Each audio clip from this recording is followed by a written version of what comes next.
Yo soy Cristian y voy a iniciar unas pequeñas charlas sobre economía política. Es un trance en el que me ha puesto mi amiga Miri Paoletti, este, que al no ser mi tema, aunque pertenezca a las ciencias humanas, es algo que de alguna manera me ha puesto a rever durante el día de hoy y durante la tarde, a refrescar un poco los conocimientos. La idea de esto es justamente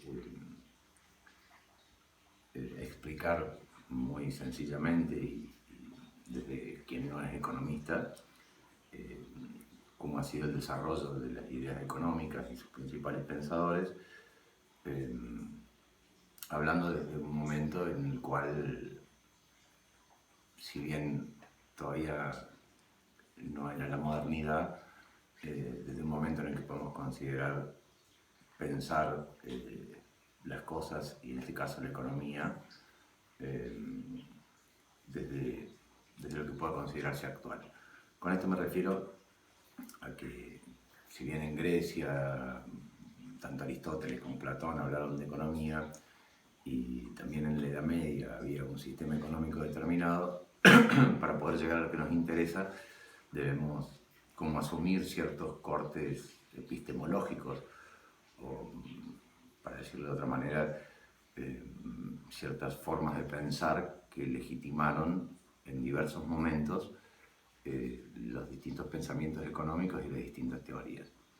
Naturalmente que a todos nos interesa más que nada pensar en lo actual y pensar capaz que desde el siglo XX en el neoliberalismo y en el keynesianismo como cosas como sistemas de pensamiento, como teorías, sería la mejor forma de decirlo, que influyen en nuestras vidas en la actualidad. Eso lo vamos a dejar como para el último momento. En términos de método, he elegido dividir esta clase en tres partes, y estas tres partes justamente, digamos, de alguna forma se condicen con estos cortes en la forma de pensar, ¿no? Cortes epistemológicos, en los cuales podemos encauzar los distintos pensadores y las distintas corrientes. Estas tres, que van a ser objeto de tres pequeñas clases, estos tres cortes van, el primero desde fines de la Edad Media, o sea, estamos hablando del siglo XV, hasta fines del siglo XVIII. El corte es arbitrario, obviamente, porque justamente la transición del pensamiento se da entre la época clásica, que es el siglo XVIII, y el siglo XIX, pero bueno, en principio vamos a hablar desde el siglo XV al siglo XVIII, después vamos a hablar del siglo XIX, de las dos grandes corrientes como son el socialismo científico y por otro lado el liberalismo económico, y así llegaremos al siglo XX y vamos a hablar de lo que seguramente a todos más interesa, que es el neoliberalismo y el keynesianismo. En principio, vamos a decir que en el siglo XV y a fines del siglo XV, el primer esbozo de una coherencia económica o una coherencia, porque acá en el mercantilismo, que es a lo que me voy a referir, no podemos hablar de una construcción teórica. En ese momento no existía todavía, como formando parte de las ciencias humanas, la economía política o ni siquiera algo llamado economía. Eso es más bien propio del siglo XVIII. Pero sí, el mercantilismo es un conjunto de prácticas que tienen cierta coherencia, y cierta coherencia sobre todo en relación a lo que económicamente pasaba en el mundo en ese momento. Cuando hablamos del siglo XV, hablamos básicamente, para ubicarnos en el tiempo, de la conquista de América en 1492, lo cual tuvo enormes consecuencias económicas que ya veremos resumidas más adelante. Anticipo simplemente que que la acumulación primigenia del capitalismo es propia de la conquista de América.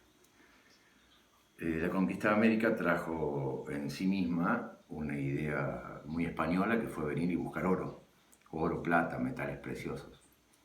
En base a esa práctica, que eran los barcos llevándose el oro del Perú, en base a esa realidad, diría, surge una práctica económica llamada el mercantilismo. El mercantilismo entendía que el enriquecimiento de los países tenía que ver con la acumulación de metales preciosos. De esa manera, los estados intentaron estimular la posesión y la acumulación de oro y de plata, básicamente de oro y de plata en sí, en su forma primitiva, más allá de acuñar la moneda. Entonces, los estados estimulaban ese ingreso de oro y de plata, básicamente de oro, a través, básicamente, de tres funciones. Primero, de la extracción, o sea, las minas disponibles en cada país eran el objeto del trabajo económico. Naturalmente que España en esto corría con una gran ventaja. ¿Cuál era el oro del Perú? Ni más ni menos. Y era el hecho de tener en sus colonias todas las minas que no tenía en su propio país, que no tenía y que nadie tenía, ¿no? Estamos hablando ni más ni menos, como de forma paradigmática, del oro del Perú. El otro sistema, digamos, o el otro método era el control de la salida de oro, o sea, y su contrapartida es la promoción de la entrada. ¿Qué tiene que ver, digamos, qué significa esto? Básicamente es una balanza comercial positiva, o sea, tenían que salir mayor cantidad de mercaderías, sean producto de la tierra o producto de la manufactura, que las que entraban, con lo cual debería ser mayor la cantidad de metal precioso, de oro, de plata que entraba que la que salía. O sea, al fin y al cabo es la balanza comercial en términos de una moneda mineralizada lo que hacía rica una nación. Esto, digamos, el mercantilismo como práctica implicó una enorme intervención del Estado, justamente para controlar la salida del oro, para incentivar el ingreso, para promover la extracción. Y si uno quiere promover el ingreso de oro, debe intervenir para ayudar a la industria y para ayudar al comercio. De esa manera hay que abastecer el mercado interno y debe quedar un excedente exportable que es el que va a hacer rica la nación en función de tener más cantidad de oro. Este era el pensamiento, ¿no? Y el mercantilismo no fue igual en los diferentes países europeos. Naturalmente que España, como les decía, ha contado con una espectacular ventaja, que es las colonias americanas. En el caso de Francia, apostaron en ese momento a una fuerte industrialización de la que se podía hablar entre el siglo XV y el siglo XVII, que no era menor, pero tampoco era lo que conocemos nosotros como industrialización hoy, ni siquiera desde la primera revolución industrial. Y por el lado de Inglaterra, naturalmente, y como todos sabemos, digamos, la intervención del Estado, de la corona, fue en favor del comercio y en favor del comercio marítimo.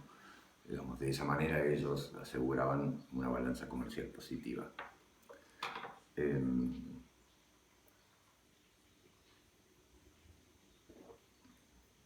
mercantilismo fue, de alguna forma, la práctica económica dominante entre el siglo XV y mediados del siglo XVIII. Hay como una especie de corte entre el mercantilismo y la fisiocracia, de las que también les voy a hablar ahora, escuetamente, y se da en el pensamiento de un original intelectual francés que se llamaba Cantillon. Cantillon, de alguna forma, es como una especie de corte interno dentro de la misma epísteme general, un corte interno dentro de la economía. Cantillon es un mercantilista, por un punto, pero por otro es un fisiócrata. Él ya introduce una idea propia de la fisiocracia, que es la teoría del valor.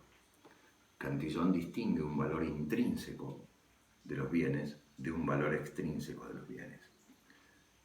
Para Cantillon, el valor intrínseco de los bienes era igual a la cantidad de tierra y de trabajos empleados en la producción de ese bien.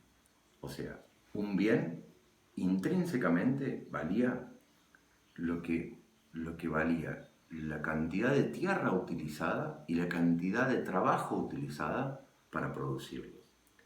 Y por otro lado, introduce digamos, esta distinción de la teoría del valor en el valor extrínseco. Y para Cantillon, el valor extrínseco siempre era mutable y tenía que ver con la necesidad de la gente de consumir un bien y con la cantidad de esos bienes que se ponían a disposición del mercado. O sea que Cantillon lo que introdujo fue la primera teoría sobre la oferta y la demanda. Cantillon, que fue funcionario francés en la época de Luis XIV, si no me equivoco, tomó medidas, fue funcionario, fue ministro de Economía, lo que para nosotros es un ministro de Economía. Él se decidió y tomó todas medidas para impulsar las exportaciones, pero de las exportaciones de aquellas, acuérdense de la distinción, ¿no? Del valor intrínseco de los bienes, sobre la cantidad de trabajo y cantidad de tierra que era necesario para producir un bien. Muy bien. Cantillon lo que quería y pretendía era estimular la exportación de aquellos bienes a los cuales, digamos, era mayor la inversión de trabajo que la inversión de tierra. Si lo traemos a la actualidad es muy sencillo. Lo que Cantillon decía era que había que exportar aquellos bienes que tenían lo que hoy llamamos valor agregado. Para poner un ejemplo, Cantillon no quería exportar soja, sino quería exportar aceite de soja o milanesas de soja o lo que sea. O sea, aquello a lo cual se le agregara trabajo y no tanto tierra. Fue un tipo muy importante porque fue ese corte entre el mercantilismo y esta otra concepción económica. Y acá sí podemos hablar de concepción económica, porque ya en el siglo XVIII, en la época clásica, en el siglo de las luces, de la Ilustración, en el siglo del liberalismo, y del liberalismo en términos políticos, de la Revolución Francesa, de la Revolución Norteamericana, ¿no? En el siglo XVIII, aparece la fisiocracia, que es, los fisiócratas son con quienes aparece la ciencia económica, la economía política como una de las ciencias humanas. Foucault, en Las palabras y las cosas, el gran libro que le hizo ganar la cátedra de Historia de Sistemas del Pensamiento, él analiza a los fisiócratas y en realidad a la economía política junto con las ciencias, con la historia natural, le llama él, y con la gramática general, como formando parte de la nueva epísteme, de la nueva forma de pensar, de la propia del siglo XVIII. Bien, los fisiócratas, de los que Quesnay era el campeón y los otros fueron sus seguidores, plantean, pero ya en términos teóricos, no como conjunto de prácticas, ya escriben sobre economía y dicen que a diferencia de lo que sostenían los mercantilistas, la riqueza de las naciones se basaba primeramente en la agricultura, ya no en la posesión de metales, sino en la agricultura. Y segundo, y esto es lo más interesante, decían que la economía estaba regida por leyes naturales. Y es lógico, en el siglo XVIII empieza a pensarse el mundo como una idealidad, digamos, el mundo y la historia y el hombre como algo que hay que descifrar y que racionalmente responde a determinadas reglas de las que Dios formaba parte. Pero había reglas para todo y había leyes para todo, y de eso no escapaba el pensamiento económico. Y los fisiócratas sostenían que había leyes que gobernaban la economía, y ese debe ser su primer y más importante aporte, porque después, como vamos a ver más adelante, tanto el socialismo científico como el liberalismo económico creen que hay leyes generales que gobiernan la economía. A contrapartida de lo que habían hecho los mercantilistas, los fisiócratas, y en su aplicación práctica, desactivaron todas las medidas de protección en la industria y al comercio y las trasladaron a un estímulo a la agricultura, porque creían que en la agricultura residía la riqueza de las naciones. La riqueza de las naciones es el título del libro de John Adam Smith, del cual hablaremos en la próxima pequeña clase. Los fisiócratas niegan que la riqueza sea igual a la posesión de los metales preciosos. Ellos creen que la posesión del dinero es solo un medio, no es un fin. Que la posesión del dinero en forma de oro o de plata no decía nada sobre cuán ricas son las naciones, sino aquello que podían comprar o solventar con ese dinero y esa plata. Y los fisiócratas, sin detenerse en la cuestión humanitaria, sin detenerse en aquellas cosas que desde la Edad Media nadie se detenía, como el hecho del vivir bien de un trabajador, o de la dignidad humana, o de determinadas cuestiones que en términos económicos son han comenzado a considerarse muy posteriormente, en su teoría económica lo tuvieron en cuenta, porque ellos creen que la agricultura debe extremarse la producción de bienes agrícolas, de granos y demás, lo que implica una mayor, una mayor alimentación de la gente, al haber, y fomentar el consumo de esos bienes producidos, lo cual iba a redundar en un incremento en el salario de las personas que trabajaban la tierra, y lo que naturalmente un incremento en el salario iba a determinar un mejor nivel de vida. El punto es trasladarse desde la posesión de metales, o de la extracción, o del robo de los metales a otros, como en el caso de América. De hecho, hay mercantilistas españoles que sostienen que la apropiación a través de la guerra es uno de los medios de enriquecer la economía. Los fisiócratas trasladan la importancia de la economía desde los minerales, desde la actividad minera hacia la agricultura, y ven en el grano y ven en la producción agrícola donde se centra la riqueza de las naciones. Eso lleva a un estímulo de mayor actividad agrícola, de mayor consumo, de elevación de salarios, también para sostener ese mayor consumo, y por otro lado, de un mejor nivel de vida. Con esto es una breve introducción con la cual pisamos el siglo XVIII, el final del siglo XVIII, con todo lo que implica para el pensamiento, porque en el siglo XVIII ya existía el sujeto, ya Descartes lo había inventado. En el siglo XVIII ya existía el ciudadano en tanto individuo propio de la Revolución Francesa y de la Revolución Norteamericana.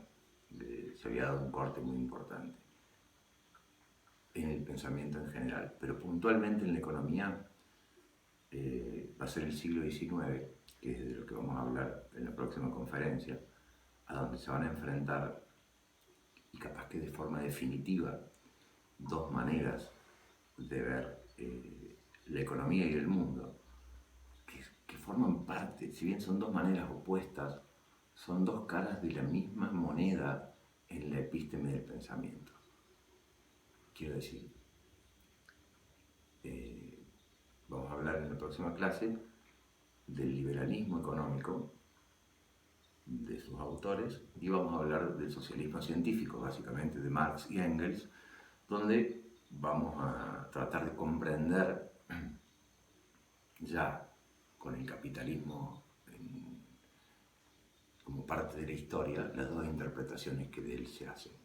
Porque como les decía al principio, de la conquista de América, del oro extraído, del oro del Perú, se produjo la pobreza de España, increíblemente, la riqueza de Inglaterra y de Holanda, la acumulación primitiva y el inicio de este nuevo sistema que cambiaría la vida de todos los hombres hasta el día de hoy.